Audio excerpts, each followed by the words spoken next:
الجيش الأقوى مغاربيا متفوقا على الجيش المغربي والثالث عربيا وبمرتبة متقدمة عالميا. كيف وصل الجيش الجزائري إلى هذا التصنيف؟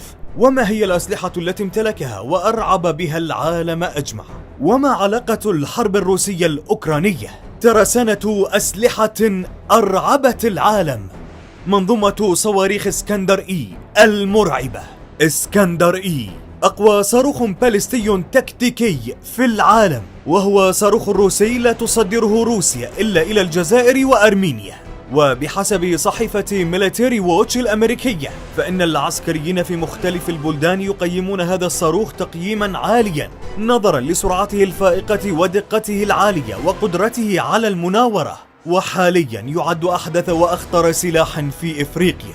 أيضا تمتلك الجزائر أسراب مقاتلات سوخوي، وبحسب تقرير لموقع ايرو تايم المتخصص صدر عام 2022، فإن الجيش الجزائري يمتلك أهم وأقوى القوات المسلحة المستخدمة للطائرات الحربية النفاثة بمختلف طرازاتها وفئاتها. أما مجلة ميليتاري ووتش العسكرية الأمريكية فقد كشفت أن سلاح الجو الجزائري يعد ضمن الأقوى في القارة الإفريقية بسبب التكوين المتوازن للقوات الجوية ومقاتلاتها الحديثة وترساناتها الكبيرة من الأسلحة. والعمود الفقري لهذا الجيش هو أسطول يتكون من طائرة مقاتلة من طراز 45 ذات الوزن الثقيل SU-13 MKA، التي تضم أجهزة استشعار قوية وقدرة على ضرب جميع أنواع الأهداف بترسانة متنوعة من الأسلحة. أما طائرة MiG 25 فتعد أثقل طائرة مقاتلة في إفريقيا وأسرع مقاتلة في العالم.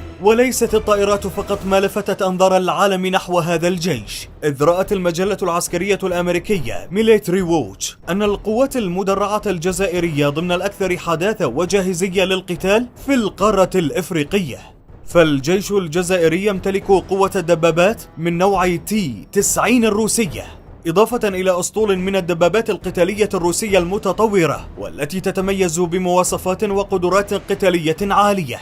منظومة صواريخ S-400 الفتاكة أقوى منظومة دفاع في العالم.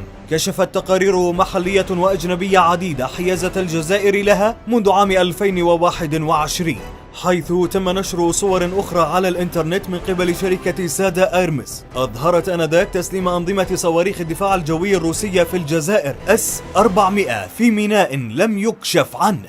وأخيرا تعد الأسلحة الإلكترونية ضمن أبرز الأسلحة التي يمتلكها الجيش الجزائري. فعام 2022 عزز الجيش الجزائري ترسانته العسكرية بمنظومة صينية متطورة للحرب الإلكترونية أضافها إلى منظومته الروسية. وبحسب موقع مينا ديفونس المختص في الأخبار والتحليلات العسكرية، فإن الجيش الجزائري تعزز بنظام حرب إلكتروني متكامل بتوقيع من الشركتين الصينيتين ELINC و CEIC.